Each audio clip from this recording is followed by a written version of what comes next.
नमस्कार, मैं हूं बिलाल और आप देख रहे हैं मेरे साथ नेशन 24 न्यूज। चलिए बुलेटिन में सबसे पहले बात करेंगे पुष्पराजगढ़ की। आप बता दें कि यहाँ पर बीते दिनों हमने पुष्पराज जनपद के अंतर्गत ग्राम पंचायत बौदा की डोंगरी टोला की शर्मसार कर देने वाली तस्वीर को बड़ी प्रमुखता से दिखाया था, जहां पर ग्रामीण 2 बूंद पीने के पानी के लिए भी तरस रहे थे। आप बता दें कि यहाँ पर ग्रामीण जोखिम में यहाँ पर जान को डालकर कुएं से गंदा पानी निकालकर पीने के लिए मजबूर हो रहे थे और स्कूल के सामने लगा हुआ हैंडपंप कई महीनों से खराब पड़ा हुआ था। इस खबर को प्रमुखता से दिखाया गया और खबर को प्रमुखता से दिखाने के बाद इस खबर का बड़ा असर हुआ है, क्योंकि नेशन 24 न्यूज की खबर का यह बड़ा असर हुआ, जिसके बाद तुरंत प्रशासन ने कार्रवाई की है। आप बता दें कि प्रशासन ने इस मामले को संज्ञान में लेते हुए तत्काल उस गांव की बिगड़े हुए हैंडपंप को ठीक कराया और वहीं इस पंचायत के अंतर्गत 2 नए हैंडपंप जो है वो लगवाए हैं। आपको बता दें, हैंडपंप यहां पर लगने के बाद लोगों में खुशी का माहौल देखा जा रहा है, जिन्होंने नाच गाकर अपनी खुशी का इजहार किया।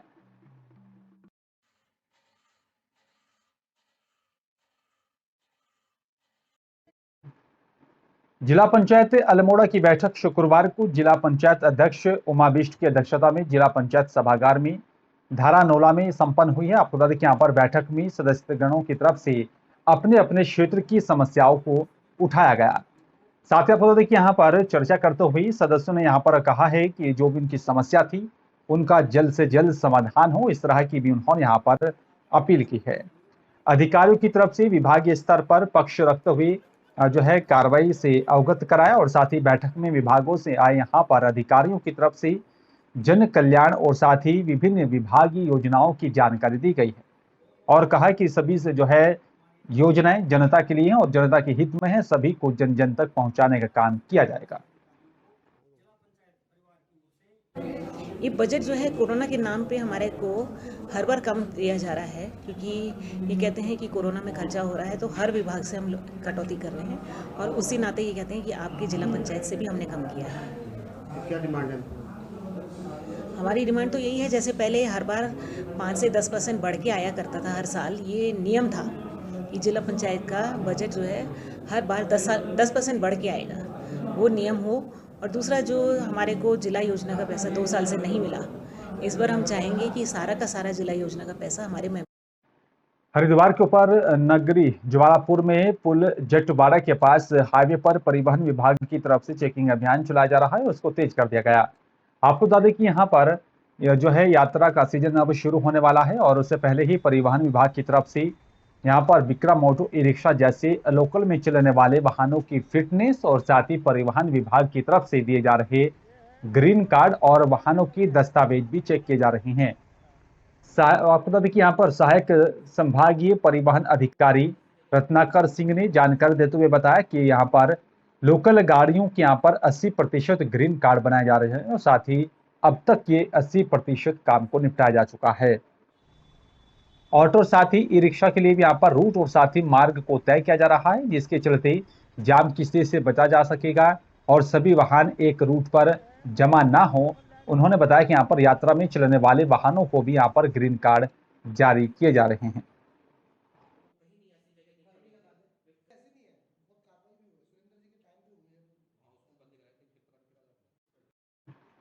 हरिद्वार में ऋषिकुल आयुर्वेदिक कॉलेज के प्रशिक्षु यहाँ पर डॉक्टरों का धरना सप्ताह से लगातार जारी है और आपको बता दें कि यहाँ पर जो है स्टाइपेंड बढ़ाने की मांग को लेकर लगातार धरना दिया जा रहा है। बीती शाम भी प्रशिक्षु डॉक्टरों ने यहाँ पर कैंडल मार्च निकालकर विरोध जताया था और बीते दिन भी यहाँ पर धरना दे रहे डॉक्टर्स ने कॉलेज के मेन गेट पर ताला लगा दिया था, जिससे आयुर्वेद कॉलेज की चिकित्सा व्यवस्था भी बाधित रही और विरोध कर रहे यहाँ पर प्रशिक्षु डॉक्टर कॉलेज प्रबंधक पर अभद्रता और मनमानी का भी आरोप लगा रहे हैं। उनका कहना है कि यहाँ पर कोरोना काल में यहाँ पर उन्होंने वैक्सीनेशन का काम किया, फिर भी उन्हें एलोपैथ डॉक्टरों की बराबर स्टाइपेंड नहीं दिया जा रहा है और उनकी मांग है कि यहाँ पर उन्हें मिलने वाला स्टाइपेंड 7,500 से बढ़ाकर 17,000 रुपए किया जाए। ये हमारा धरना 6 दिन से चल रहा है। हमारा स्टाइपेंड जो 7,500 रुपये है वो एलोपैथ के बराबर करने की हमारी मांग रखी गई थी। हम आयुष इंटर्न हैं, हमारा स्टाइपेंड 7,500 रुपये मिल रहा है और हम दिन रात काम करते हैं। रात की भी हमारी नाइट ड्यूटी लगती है और हरिद्वार का पूरा वैक्सीनेशन हमारे द्वारा करा गया है, फिर भी हमारा स्टाइपेंड अभी आधा है और एलोपैथ वालों का स्टाइपेंड 1 साल पहले बढ़ाकर 17,000 रुपये कर दिया गया। तो हमारी मांग यही है सरकार से कि हमारा स्टाइपेंड 7,500 से बढ़ाकर 17,000 रुपये कर दिया जाए। उसी को प्रोटेस्ट के रूप में एक शांतिपूर्ण रूप से हम आगे कैंडल मार्च निकाल रहे हैं। हम 7,500 रुपये के भत्ते से काम कर रहे हैं। तो हम 7,500 रुपये हमें मिलती है। हम चाहते हैं हमारी स्टाइपेंड बढ़ के 17,000 हो। 250 रुपये से भी कम की मजदूरी हम पर डे करते हैं। इससे ज़्यादा तो किसी एक लेबर की मजदूरी है, रोज़ की दिहाड़ी है। हम डॉक्टर्स हैं, हम इतने कम में काम कर रहे हैं, यहाँ पे दिन रात मेहनत करते हैं। ये हमारा हक है कि हमारी स्टाइपेंड।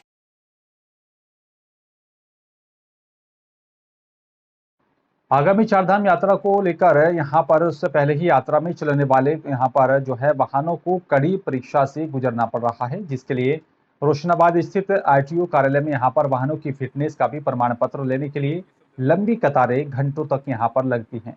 आपको बता दें कि यहाँ पर आरआई परिवहन विभाग चंद्रकांत भट्ट ने यहाँ पर जानकारी देते हुए बताया कि यहाँ पर फिटनेस के लिए आने वाली गाड़ियों में फिटनेस बॉक्स, गाड़ी रोकने के लिए यहाँ पर लकड़ी का यहाँ पर गुटका, डस्टबिन आदि गाड़ी में ही होना अनिवार्य है। और इसी के साथ ही यहाँ पर गाड़ी की फिटनेस को भी अच्छे प्रकार से चेक किया जा रहा है। और उन्होंने बताया अभी तक 65 गाड़ियां चेक की जा चुकी हैं और अनेकों वाहन अभी इसी प्रक्रिया से गुजरने के लिए खड़े हैं। चंद्रकांत भट्ट ने यहाँ पर जानकारी देते हुए बताया कि फिटनेस के लिए आने वाले वाहनों को फिटनेस हो जाने के बाद फिटनेस का प्रमाण पत्र दिया जाता है।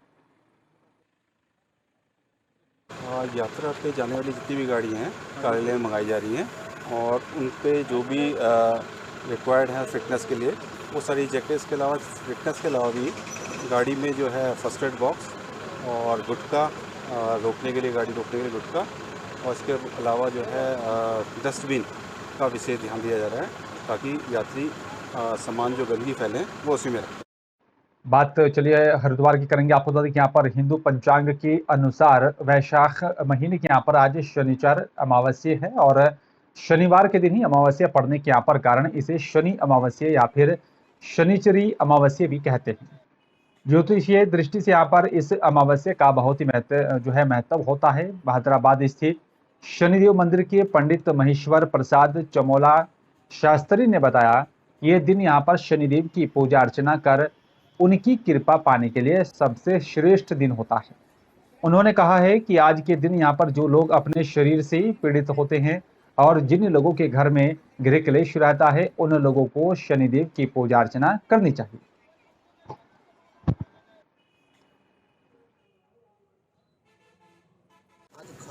साल में 1-2 बार जो है शनिश्चरी अमावस्या आती है। इसका महत्व ये है कि अंधेरे पाक में, अमावस्या माने अंधेरा, अंधेरे में अगर शनिश्चर पड़ जाए तो जिनके जीवन में शनि की 7.5 ढैया या शनि के प्रकोप से जो परेशान हैं उन लोगों को शनि अमावस्या के दिन अवश्य शनि महाराज का पूजन, अर्चन, बंधन, अभिनंदन करना चाहिए। इससे जो और चलिए बात करेंगे अगली खबर की। आपको बता दें कि यहाँ पर जो है काली सेना के राष्ट्रीय प्रमुख स्वामी विनोद महाराज ने सिटी मजिस्ट्रेट को ज्ञापन देकर डाडा जलालपुर की घटनाओं के दोषियों की यहाँ पर गिरफ्तारी और साथ ही निर्दोष संतों की रिहाई की मांग को लेकर सिटी मजिस्ट्रेट को ज्ञापन सौंपा। ज्ञापन सौंपने के दौरान विनोद महाराज ने कहा है कि यहाँ पर डाडा जलालपुर घटना के दोषियों को तत्काल गिरफ्तार किया जाए और निर्दोष संतों को तत्काल रिहा किया जाए। उन्होंने कहा है कि अगर फरार आरोपियों की गिरफ्तारी और संतों की रिहाई नहीं की गई तो काली सेना सड़कों पर आंदोलन करने को बाध्य होगी और घटना के प्रमुख दोषी को अभी तक गिरफ्तार नहीं किया गया। उन्होंने कहा है कि हिंदू हितों को लेकर दोनों संत सदैव यहाँ पर हिंदुओं के संरक्षण संवर्धन की बात करते हैं। हिंदुओं के उत्पीड़न पर संज्ञान लेना गलत नहीं है। देखिए, हमारा ये कहना है कि जिसने ये उपद्रव शुरू किया है वो आज भी आज़ाद है। हमने एक न्याय की मांग उठाई। हमने शासन प्रशासन से कहा कि जिस व्यक्ति ने ऐसा दुष्कर कार्य किया है उसको आप तुरंत दंडित कीजिए, तो वो आज़ाद है। उसके अलावा हमको जो समय दिया गया पुलिस द्वारा कि 1 हफ्ते के अंदर उस पर कार्रवाई करेंगे, तो उस पर कोई कार्रवाई नहीं हुई। जब हमने पुलिस से उस पर जवाब जानना चाहा तो उल्टी कार्रवाई हमारे ऊपर हो गई है। 2 संतों को हमारी जेल भेजा जा चुका है। हम इसके विरोध में आज सिटी मजिस्ट्रेट महोदय से डीएम साहब को ज्ञापन भेज रहे हैं ताकि कम से कम निर्दोषों को तो सजा न दी जाए। और चलिए बात करेंगे अब ऐसी खबर की जो जुड़ी है सीधा आपसे, आपके परिवार से, आपके बच्चों से। जी हाँ, हम आपको बता दें कि यहाँ पर कम उम्र में बच्चों को स्कूल नहीं भेजना चाहिए। सुप्रीम कोर्ट के आदेश पर अधिवक्ता अरविंद श्रीवास्तव ने विस्तृत जानकारी देते हुए बताया कि बीते सोमवार को सुप्रीम कोर्ट ने एक अपील की सुनवाई करते हुए कहा है कि यहाँ पर मनोवैज्ञानिक स्वास्थ्य को ध्यान में रखते हुए बच्चों को बहुत कम उम्र में स्कूल नहीं भेजना चाहिए। जिसमें यहाँ पर कोर्ट ने कहा है कि यहाँ पर बच्चों को स्कूल भेजने को लेकर माता पिता एक तरह की यहाँ पर हड़बड़ी में है कि माँ बाप चाहते हैं कि यहाँ पर 2 साल का बच्चा होते ही यहाँ पर उसे स्कूल भेज दिया जाना चाहिए। ये जो हलाल प्रमाणन है, ये आज आप देखेंगे ये पूरे विश्व में बच्चे को समझ में आने लगता है कि एजुकेशन क्या है। 2 साल के बच्चे को आज स्कूलों में भेजना, कहीं ना कहीं माँ बाप को जो होड़ लगी है, जो प्ले स्कूल खोले गए हैं उनमें होड़ लगाई गई है कि बच्चों को आप नहीं भेजेंगे, यदि 2 साल के बच्चे को स्कूल नहीं भेजेंगे तो आपका बच्चा पिछड़ जाएगा। इस कारण से पेरेंट्स अपने बच्चे को 2.5 वर्ष के बच्चे को प्ले स्कूल में भेज देते हैं, जिससे उसके स्वास्थ्य के साथ साथ मानसिक विकार भी होने का अंदेशा रहता है। माननीय सर्वोच्च न्यायालय ने जो माननीय सर्वोच्च न्यायालय का जो आदेश है बहुत सराहनीय। चलिए बात मध्य प्रदेश के दमोह की करेंगे। आप बता दें कि यहाँ पर दमोह में 2 वर्ष के बाद मस्जिदों में अलविदा जुमे की नमाज बड़ी ही शिद्दत के साथ पढ़ी गई है। साथ ही आपको बता दें कि यहाँ पर 2 साल कोरोना के चलते मस्जिदों पर और साथ ही सभी यहाँ पर धर्मस्थलों पर बैन लगा हुआ था और संख्या को निर्धारित किया गया था। सभी जानते हैं कि यहाँ पर अब रमजान बरकतों का महीना खत्म हो गया है और होने जा रहा है। 2 साल बाद सभी मुस्लिम भाइयों ने मस्जिदों में अलविदा जुमे की नमाज अता की है। और आप बता दें कि यहाँ पर नूरानी मस्जिद पुराना बाजार नंबर 2 में अलविदा जुमा की यहाँ पर नात मंजूर दमोही के द्वारा पढ़ी गई। अगर चांद 1 मई को दिखेगा तो 2 मई की यहाँ पर ईद मनाई जाएगी और अगर नहीं तो यहाँ पर 3 मई को ईद का त्योहार हर्षोल्लास के साथ मनाया जाएगा। जी अल्हम्दुलिल्लाह, आज अलविदा का जुमा है और सारे अहले इस्लाम को मैं इस जुमे की मुबारकबाद पेश करता हूँ। जिस तरह सारी दुनिया के अंदर नहायत ही ज़ौक़ व शौक़ के साथ आज के दिन लोग इबादत करते हैं ज़ौक़ व शौक़ के साथ, हमारे शहर दमू में भी अल्हम्दुलिल्लाह इसी तरह सारी मसाजिद के अंदर लोग कसीर तादाद में जमा हुए और नहायत ही ज़ौक़ व शौक़ के साथ नमाज़ें पढ़ी गईं और नमाज के बाद खुसूसी दुआएँ हुईं कौम के लिए, मुल्क के लिए, मुल्क में अमन चैन के लिए दुआएँ की गईं और नहायत ही ज़ौक़ व शौक़ के साथ इसलिए भी मनाया जाता है क्योंकि ये रमज़ान मुबारक का आखिरी जुमा कहलाता है, इसलिए इस जुमे को नहायत ही ज़ौक़ व शौक़ के साथ एहतमाम किया जाता है। और चलिए बात करेंगे देवरी की। आपको यहाँ पर देवरी क्षेत्र के लहसुन प्याज उत्पादक कृषकों ने यहाँ पर विधायक पूर्व मंत्री हर्ष यादव के नेतृत्व में देवरी नगर के यहाँ पर मुख्य सड़कों पर जमकर प्रदर्शन किया। कार्यक्रम की शुरुआत देवरी नगर के यहाँ पर हृदय स्थल नगर पालिका चौराहा से हुई और जहाँ पर क्षेत्र की सभी कृषक इकट्ठा हुए और जहां पर एक जनसभा का आयोजन किया गया। जनसभा के दौरान विधायक ने यहां पर प्रदेश सरकार को किसान विरोधी बताते हुए जमकर आड़े हाथों लिया और बड़ी संख्या में इकट्ठा हुए किसान विधायक और हर्ष यादव के नेतृत्व में यहां पर मुख्य मार्ग से रैली निकाली, जिसमें विधायक हर्ष यादव की तरफ से सिर्फ यहां पर लहसुन की बोरी सिर पर रखकर गले में यहाँ पर लहसुन की माला जो है गले में लहसुन की माला को पहना और उसके बाद एसडीएम कार्यालय पर देवरी पहुंचे, जहां पर जमकर प्रदर्शन किया गया।